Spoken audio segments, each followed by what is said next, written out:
Matokeo yale yametokea kwangu ni hiyo mnyama alikuja na akabeba hiyo mbuzi na akajeruhi hiyo ndama. Ni jambo tumekuwa nao kwa muda mrefu, kwa miaka mingi, na tumekuwa hata wakati ule tunakuwa na mkutano hapa Mombasa.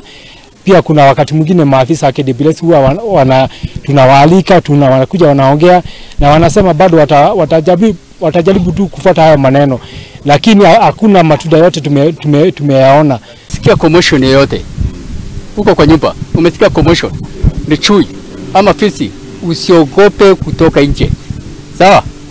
Mulika na upige kelele pale, huyo mnyama atatoroka akisikia sauti ya binadamu umeongea. Unaweza report kwa chief, kituo chochote cha polisi ambayo iko karibu na wewe unaweza report. Na hiyo report itanifikia mimi.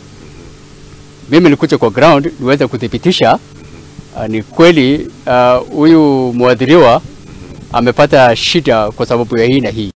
Nao arutwo arĩa magĩkorirwo makĩhĩtũkwo nĩ